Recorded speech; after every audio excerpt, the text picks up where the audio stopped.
में जो fourth chapter है उसका लास्ट टॉपिक आज करते हैं।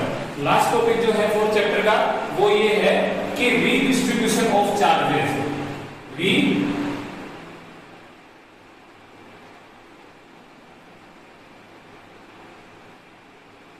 Redistribution of charges and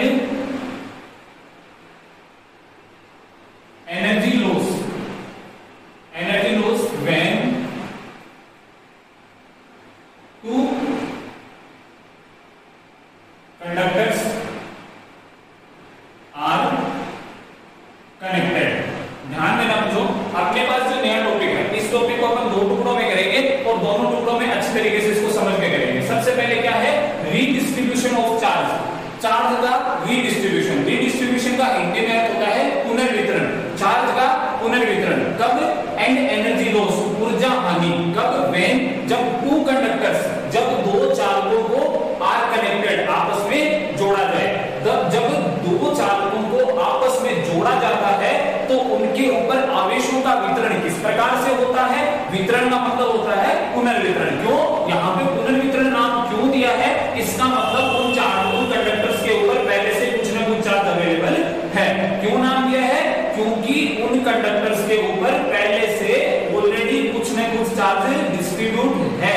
conductors के ऊपर चार्ज है, जब उन दोनों को फिर कनेक्ट किया जाता है तो उनमें चार्ज का रिडिस्ट्रीब्यूशन किस प्रकार से होता है और किस प्रकार से हमें वैल्यू वापस गेन होती है उसकी स्टडी इसमें करेंगे।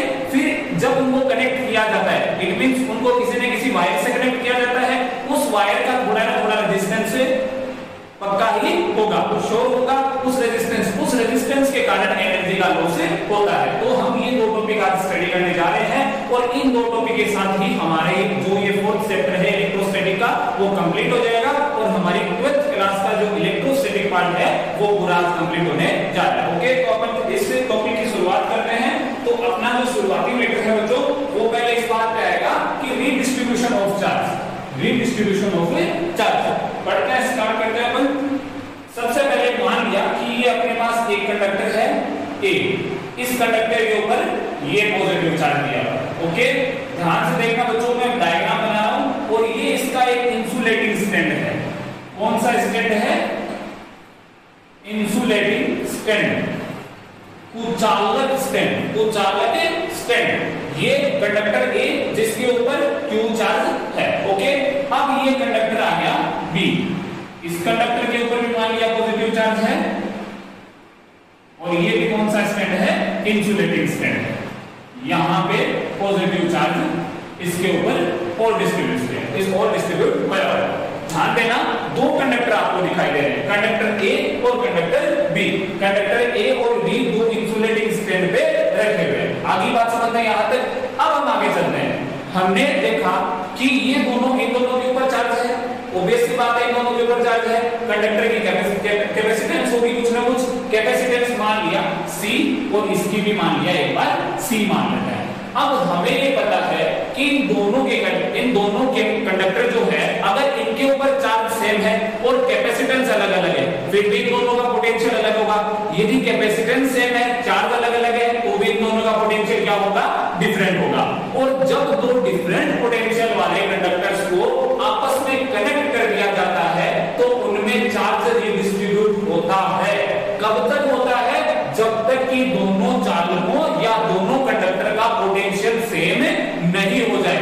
ध्यान से सुनना इस बात को बच्चों कि जब दो अनइक्वल पोटेंशियल, असमान विभव वाले चालकों को आपस में कनेक्ट कर दिया जाता है तो उनमें आवेशों का प्रवाह होता है। उनमें आवेशों का प्रवाह होता है। जब उनमें आवेशों का प्रवाह होता है, हमें पता है कि चार्ज फ्लो में higher potential to lower potential, उच्च विभव से निम्न विभव वाले चालक की ओर आवेशों का प्रवाह होता है। कब तक होता है? जब तक कि दोनों चालकों का विभव समान नहीं हो जाए। जब तक होता है जब तक कि दोनों चालकों का विभव समान नहीं हो जाए, अर्थात जब दो असमान विभव वाले चालकों को आपस में जोड़ा जाता है तो चार्ज का तो आवेशों का पुनर्वितरण होता है। जब तक पुनर्वितरण होता है जब तक कि दोनों दोनों का अपन कनेक्ट करते हैं। इन दोनों को हमने कनेक्ट किया, ये नेक्स्ट डायग्राम बनाते हैं। हमने इन दोनों को कनेक्ट किया एक वायर लगा के, एक वायर लगा के।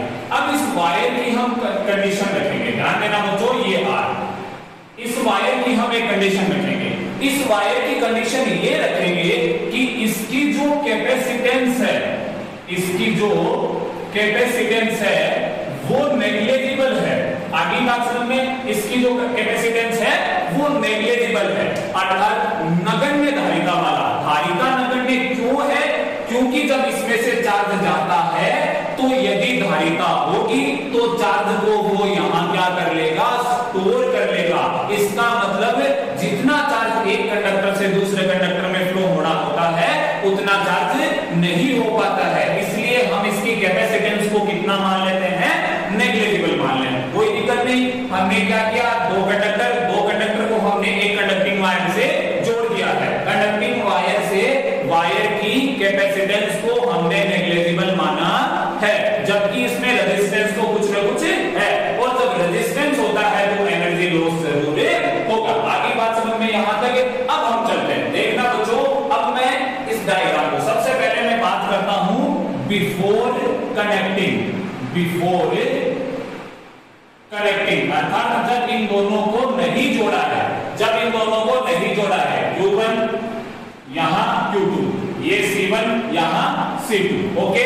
अब Q1 बराबर किसके, Q1 बराबर हो गया C1 और V1। इक्वेशन नंबर आ गई अपने पास फर्स्ट। Q2 बराबर कितना हो गया बच्चों, C2 और V2। इक्वेशन नंबर आ गई हमारे पास 2। हमारे पास दो इक्वेशन आ गई, Q1 बराबर C1 V1, Q2 बराबर C2 V2। कहां, बिफोर कनेक्टिंग। अभी तक हमने इन दोनों को आपस में नहीं जोड़ा है, और जब तक हम इन दोनों को आपस में नहीं जोड़ेंगे तब तक ये दोनों इंडिविजुअल काम करेंगे, जब तक ये दोनों इंडिविजुअल काम करेंगे। ध्यान रखना बच्चों। आगे बात समझ में, तो टोटल चार्ज कितना हुआ, टोटल चार्ज कितना हुआ, Q is equals to Q1 plus Q2। तो Q is equals to दोनों के मान रख देंगे C1 V1 plus C2 V2। समीकरण नंबर आ गई 3। अभी हमने कौन सी कंडीशन की है, before connecting. Q1 is equals to the charge on first conductor is known as A। Q1 बराबर C1 V1। Q2 is charge on second conductor is known as B। Q2 बराबर C2 V2। Total charge on both conductor Q बराबर Q1 plus Q2। तो Q बराबर C1 V1 plus C2 V2 is equal to third number की equation. Okay बच्चों, अब हम देखते हैं, अब हमने इन दोनों को आपस में जोड़ दिया है। अब हमने इन दोनों को आपस में जोड़ दिया है। अब ध्यान देना बच्चों, जब हम इनको जोड़ देंगे तब इनमें चार्ज का क्या हो जाएगा, रीडिस्ट्रीब्यूशन होगा। और जब तक रीडिस्ट्रीब्यूशन होगा, जब तक कि ये जो V1 और V2 हमने दो अलग अलग लिए हैं वो सेम नहीं हो जाए। मैंने आपको क्या कहा कि जब तक चार्ज का पुनर्वितरण होगा तब तक इन दोनों का विभव समान नहीं हो जाए। अर्थात अब हम करते हैं, हम यहां करते हैं थोड़ा सा, और ये करते हैं आफ्टर कनेक्टिंग। आफ्टर कनेक्टिंग क्या होगा, मान लीजिए Q1 dash is the charge on first conductor. After connecting Q1 dash is charge on first conductor, Q2 dash is charge on second conductor. Capacitance will be same C1 C2 but potential same on both conductor. V रहेगा potential, तो Q1 dash is equals to C1V और Q2 dash is equals to C2V। ये दो equation हमारे पास से आ जाती है। आगे बात यहां तक समझ में। अब वही वापस हमने दो लिए, फिर हमने टोटल निकाला, तो यहां टोटल चार्ज कितना होगा, Q डैश मान लेते हैं। Q डैश कितना होगा, Q1 dash plus Q2 dash कितना हो जाएगा बच्चों, C1 प्लस C2 गुना V। समीकरण नंबर ले लेते हैं 4। अब 3 और 4 समीकरण को देखना बच्चों। 3 और 4 समीकरण हमें क्या बता रही है, 3 नंबर वाली जो समीकरण है वो हमें ये बता रही है कि total number of charge on both conductor before connecting them. जब हमने उनको कनेक्ट नहीं किया है तब उन दोनों के ऊपर कितना चार्ज था वो 3 नंबर वाली बता रही है, और जब हमने इन दोनों को कनेक्ट कर दिया है तो इनके ऊपर कितना चार्ज है वो समीकरण नंबर 4 हमको बता रही है। आगे बात समझ में, हमें ये पता है, हमने ये कह दिया है कि इनमें चार्जेस की जो ये वायर है, वायर में चार्ज की स्टोर नहीं होगा। जब चार्ज का स्टोर नहीं होगा, इसका मतलब जितना चार्ज इसने एक कंडक्टर में छोड़ा है, दूसरे ने उतना एक्सेप्ट कर लिया है। इसका मतलब जितना पहले था चार्ज कनेक्शन से पहले, उतना का उतना कनेक्शन के बाद रहेगा। This rule is known as conservation of charges. जो हमने फर्स्ट चैप्टर के वीडियो में जाके देखना, उसमें हमने चार्ज की प्रॉपर्टी की थी, तो हमने एक निकाला था कि कंजर्वेशन ऑफ चार्जेस, अर्थात it means charge always remain constant, चाहे क्रिया के या एक्शन के पहले या एक्शन के बाद में। ओके, तो we know that Q is equals to Q dash। तो समीकरण from equation third and fourth, दोनों इक्वेशन से लेते हैं। क्या आता है हमारे पास? C1 V1 plus C2 V2 बराबर C1 प्लस C2 गुना V। हमें निकालना है common potential. Common potential is equals to C1 V1 plus C2 V2 upon C1 plus C2। ये आ गया हमारा कॉमन पोटेंशियल। आगे बात समझ में, ये क्या है बच्चों? ये आया है हमारे पास कॉमन पोटेंशियल। अभी तक हमारे पास क्या आया है? कॉमन पोटेंशियल आया है। ओके, अब मैं इसको थोड़ा सा मिटाता हूं, फिर अपन आगे बढ़ते हैं। ध्यान देना, हमारे पास क्या आया है? Common potential. कॉमन पोटेंशियल का हमारे पास एक फॉर्मूला आ गया है, जिसकी वैल्यू कितनी है? V equals to C1 V1 plus C2 V2 upon C1 plus C2। ये हमारे पास कॉमन पोटेंशियल की वैल्यू आ जाती है। अब ध्यान देना, जब इन चार्जेस का रीडिस्ट्रीब्यूशन हो जाता है, चार्जेस का रीडिस्ट्रीब्यूशन हो जाता है, तो जो दोनों कंडक्टर के ऊपर चार्जेस का रेशियो जो होता है Q1 dash upon Q2 dash क्या होता है? इन समीकरण से C1 V upon C2 V, V से भी कैंसिल आउट, क्या होगा? C1 upon C2। It means the ratio of charges on both conductor is equals to the ratio of their capacitance, अर्थात जो चार्ज होगा वो उनके कैपेसिटेंस के रेशियो के इक्वल होगा। Ratio of charge on both conductor after connecting connect करने के बाद जो उनका चार्जेस का जो रेशियो होता है, वो उनके कैपेसिटेंस के रेशियो के इक्वल होता है। आगे बात समझ में। अब देखते हैं बच्चों कि इन दोनों के पोटेंशियल में चेंज क्या हुआ। तो सबसे पहले हम देखते हैं कि change in potential of first conductor. जो हमारा फर्स्ट कंडक्टर था, उसका पोटेंशियल कितना चेंज हुआ? डेल्टा V1 कितना आ गया? V common potential minus V1। V1 ही था उसका पहले, तो V का मान कितना है? ये C1 V1 plus C2 V2 upon C1 plus C2 minus V1। जब इसको अपन करते हैं सॉल्व, तो हमारे पास कितनी वैल्यू आएगी? ये इसको करते हैं, अपने एलसीएम ले लेते हैं C1 प्लस C2। देखना, C1 V1 plus C2 V2, ये C1 प्लस C2 को यहां मल्टीप्लाई कर देते हैं, तो क्या आएगा? माइनस C1 V1 और माइनस C2 V1। C1 से C1 कैंसिल आउट, क्या बचा हमारे पास? हमारे पास डेल्टा V1 आता है। मैं डेल्टा V1 को यहां लिख रहा हूं क्योंकि हम इसको बॉक्स में बंद कर लेंगे। डेल्टा V1 कितना आता है? C2 V2 minus C2 V1 upon C1 plus C2। ये हमारे पास वैल्यू आ जाती है change of potential of first conductor. जो हमारे पास फर्स्ट कंडक्टर होता है, उसके पोटेंशियल में कितना चेंज होता है वो आ जाता है। अब हम देखते हैं सेकंड कंडक्टर के। सेकंड जो कंडक्टर आता है हमारे पास, उसमें हम यहाँ पे क्या लगा देते हैं? सिंपल V2 लगा देते हैं। तो V2 लगा के देखते हैं, इसको यहाँ लगा देते हैं V2। जब V2 लगाएंगे तो क्या आ जाएगा? C1 V2 और C2 V2। तो C2 V2 वाली लाइनें कैंसिल आउट हो जाएगी। तो हमारे पास क्या बचा? Delta V2 is equals to बचा हमारे पास C1 V1 minus C1 V2 upon C1 plus C2। ये तीन वैल्यूज हमारे पास आ जाती है बच्चों। आगे बात समझ में। ये अब हमें निकालना क्या है? अब हमें रेशियो निकालना है इनका, delta V1 upon delta V2। जब हम delta V1 upon delta V2 करते हैं, तो हमारे पास क्या आता है? देखना, C1 C2 plus C1 C2 तो आपस में क्या हो जाता है? कैंसिल आउट हो जाता है। तो फिर हमारे पास क्या बचता है? देखना ध्यान से बच्चों, C2 डेल्टा V1 क्या है? डेल्टा V1 ये रहा, C2 V2 minus C2 V1 upon C1 plus C2, और ये क्या हो गया C1 माइनस ये C1 V1 minus C1 V2, okay, upon C1 plus C2।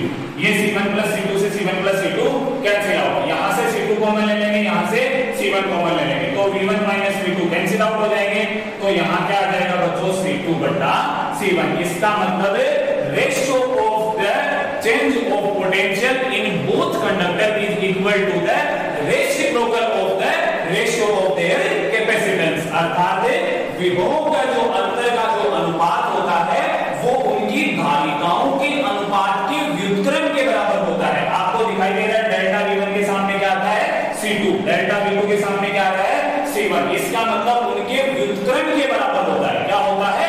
व्युत्क्रम के बराबर होता है। आगे बात समझ में, इस टॉपिक में हमने अभी तक देखा है रीडिस्ट्रीब्यूशन ऑफ द चार्जेस। अब हम देखते हैं एनर्जी लॉस कितना होता है।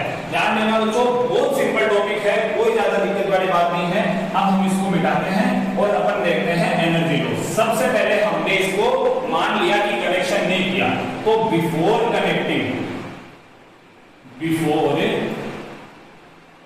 एनर्जी क्या होगी बच्चों? एनर्जी का फॉर्मूला क्या होता है? U बराबर हाफ, एक एनर्जी का फॉर्मूला हमने कल 3 एनर्जी के फॉर्मूले निकाले थे, इसमें से एक एनर्जी का फॉर्मूला था हाफ CV², ये वाला फॉर्मूला हम लगाते हैं। तो बिफोर कनेक्टिंग क्या हो जाएगा? Half C1 V1² plus half C2 V2²। समीकरण नंबर मान लिया 1, इस टॉपिक के समीकरण नंबर 1, ओके। अब हम देखते हैं, हमने क्या देखा कि जब इन दोनों को कनेक्ट कर दिया तो कनेक्ट करने के पश्चात जो पोटेंशियल है वो कॉमन हो जाता है। तो आफ्टर कनेक्टिंग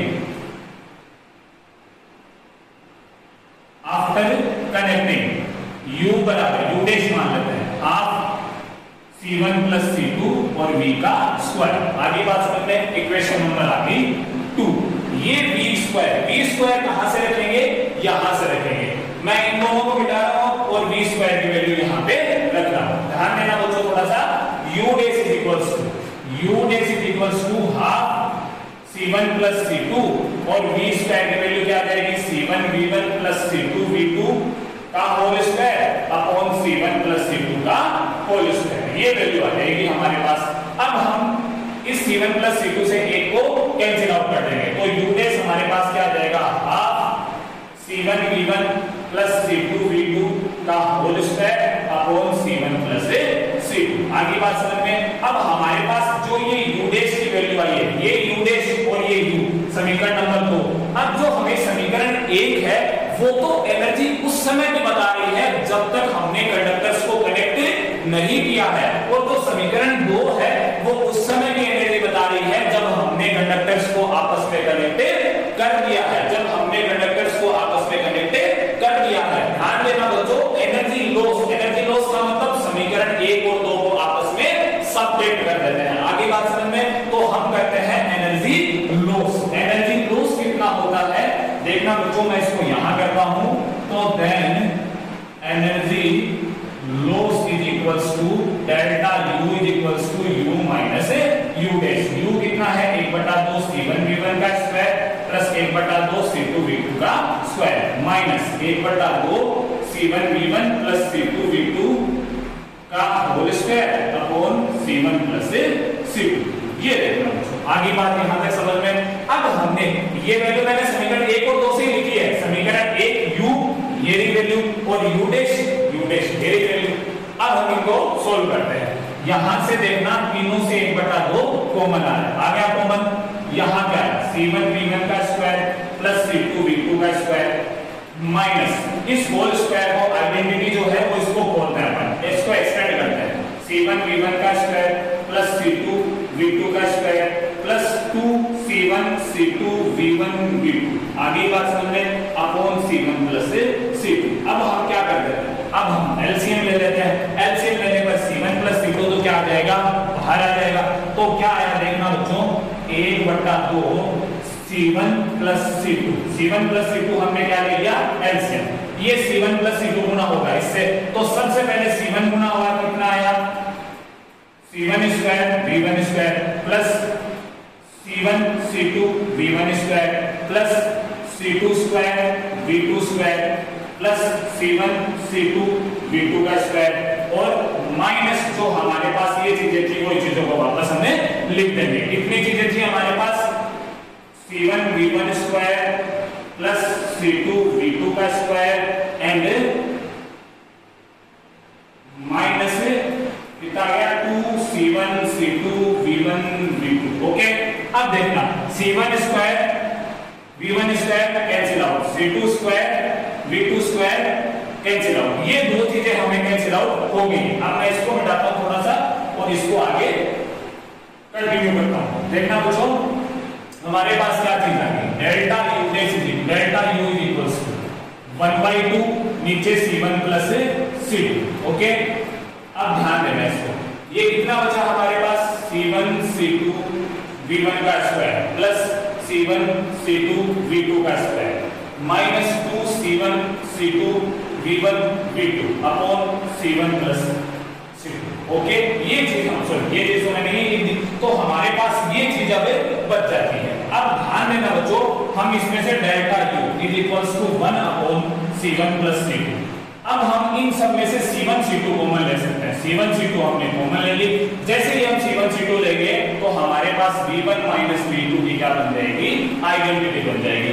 अब ध्यान देना कि V1 और V2 दोनों अलग अलग, अगर मान लिया V1 और V2 हमें पता है कि V1 माइनस V2 का होल स्क्वायर है, इसका मतलब ये जो क्वांटिटी है वो कभी भी नेगेटिव फॉर्म में नहीं आएगी। ये जो क्वांटिटी है वो कभी भी नेगेटिव फॉर्म में नहीं आएगी, और जब तक ये क्वांटिटी नेगेटिव फॉर्म में नहीं आएगी इसका मतलब delta U will be always positive, delta U will be always positive. अर्थात जब भी हम दो कंडक्टर्स को आपस में कनेक्ट करेंगे तो उनमें एनर्जी लॉस जरूर होगा। किसके कारण हुआ था एनर्जी लॉस, जो बीच में वायर का रेजिस्टेंस लगा हुआ था उसके कारण से एनर्जी लॉस हुआ था। ये अपना सिंपल सा टॉपिक था बच्चों, इसमें थोड़ी मैथमेटिकल ज्यादा है, बट जो मैथमेटिक है वो बिल्कुल भी हार्ड नहीं है, एकदम सिंपल मैथमेटिक है, इनको जरूर से आप स्टडी करना।